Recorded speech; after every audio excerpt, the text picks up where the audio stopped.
alluring, elegant, exquisite, lavish. These are all words to describe the astonishing fruit that is the cucurbita, also known as the pumpkin. Oh, the joy we have with pumpkins. They come in all shapes and sizes. Every October they fill our farms, and the children love them. You could even say they are man's second best friend. Friend.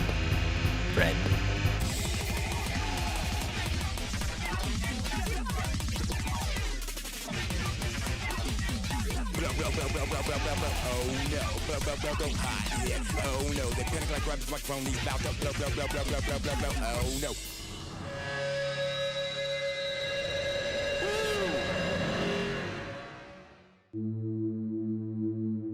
Millions of pumpkins, just like these, are tortured in disgusting experiments and killed every year.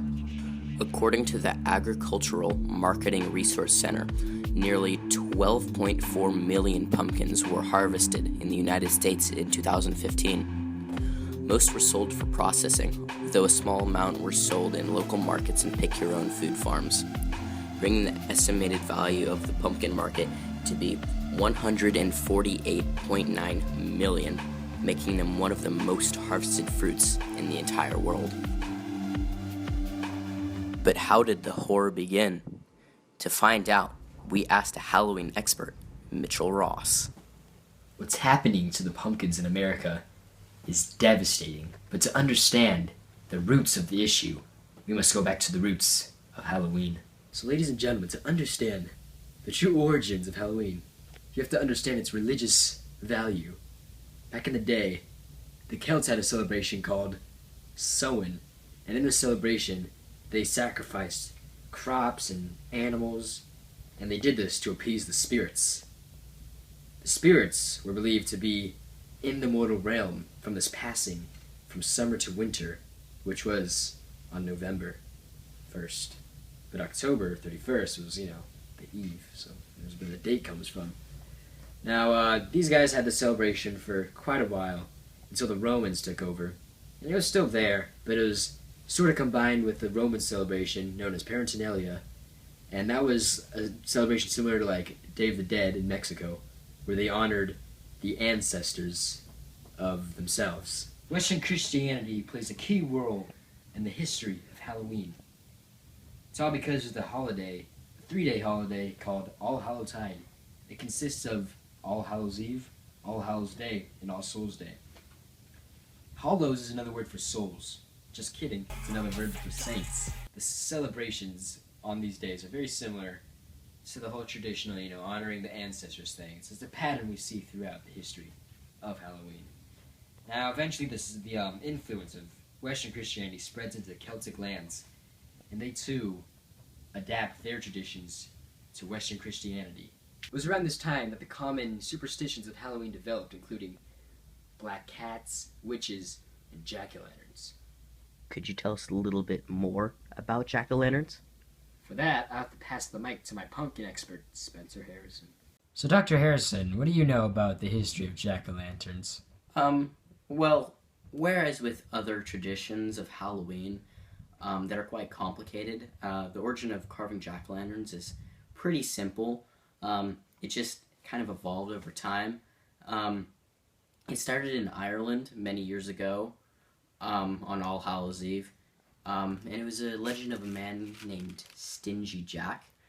So Stingy Jack tricked the devil many times. As a result of Stingy Jack tricking and trapping the devil, one of the terms of Jack's deal with the devil was that the devil could not come to any houses that had a carved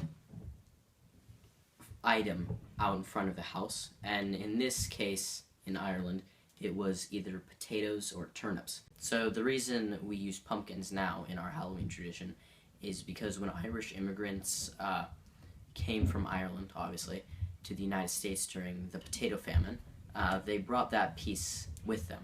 But when they got here, they didn't have a lot of potatoes to carve. So they found another alternative: pumpkins. Celebrations on All Hallows Tide consisted of parades, costume wearing, and something called going a solin.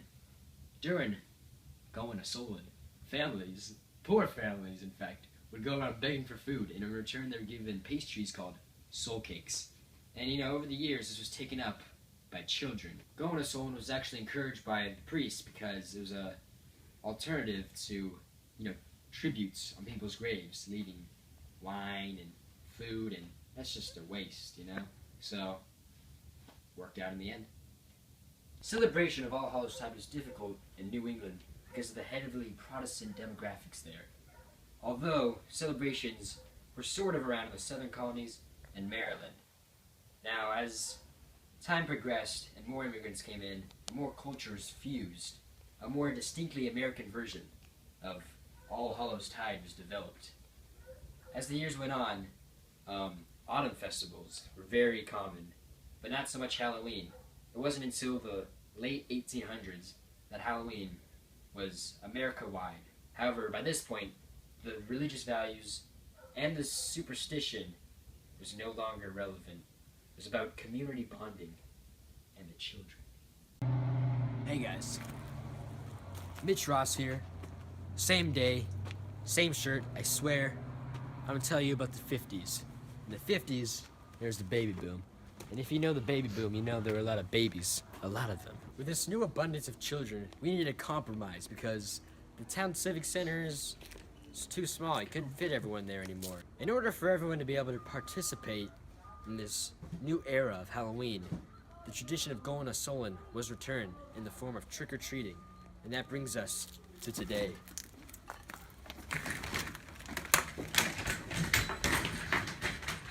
Welcome to today. Halloween has become so commercialized. In fact, it's so commercialized. Get this. So commercialized that this year it could cost up to $10.25 billion. If it keeps growing at the rate it does, which is $2.5 billion more dollars every year. It's become the second largest consumer holiday in America.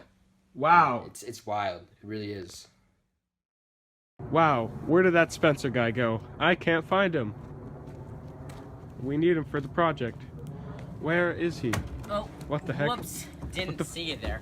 I was just what the- meditating. Just as Halloween was spread to America through religion and tradition, it was also spread to different countries.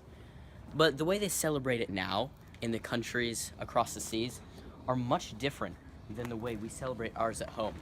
In fact, a lot of countries throughout the world don't even wear costumes. As a generalization of all the countries in Europe, most of them are extremely different from how we celebrate Halloween at home. Some places, in fact, such as Belgium and Sweden, don't really celebrate Halloween as a community. They still celebrate Halloween, but what they do is they leave sacrifices, offerings even, of wine and food out on their doorsteps for spirits that may be lost and wandering the streets on Halloween night. Now, what I said before about most other countries not wearing costumes, for the most part that's true. But in Mexico, Spain, and most of Central America, they have the whole Day of the Dead celebration, which the entire point of that is to dress up in costumes and look like your ancestors. But what I want to talk about is the costumes we wear. In America, the costumes that we wear yearly are almost a direct relationship to the most popular video games, movies, and TV shows for whatever year that is.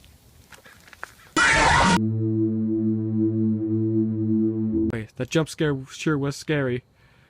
It's so cold out here. Maybe I could learn about some fear facts. Hey, you want to learn some fear facts? Yeah, I do. Come on in. So the reason humans like experiencing fear has a lot to do with brain chemistry.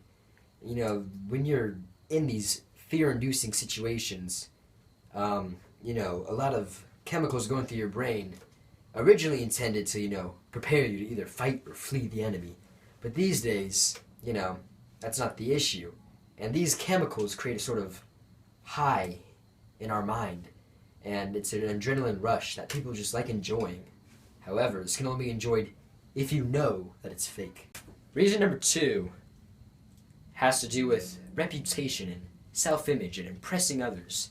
You know, you want to look cool, you want to look tough, you go to a haunted house, you do a crazy roller coaster, you skydive. Also has a lot to do with overcoming fears themselves. Like if you have an irrational fear. Reason 3 has to do with romance. If there's someone that you like, take them to a haunted house. These moments of fear and these chemicals are running through their brains. They're more likely to remember the moment. These moments of fear are actually very good for bonding. Whoops. Now, since starting this project, many people have asked me. Actually, no one's asked me. But the question that I like to ask myself is Halloween celebrated the way we celebrate it in America because of the fact that it gives us a sense of community? Or is it more that big corporations have advertised it so much that we now take it in as a piece of our own culture? The answer that I've come to is that even though big corporations and American people alike spend millions of dollars on Halloween each year, that Halloween is a fun excuse to become a part of a community again, even though the rest of the year we're screaming at each other while we're stuck in traffic.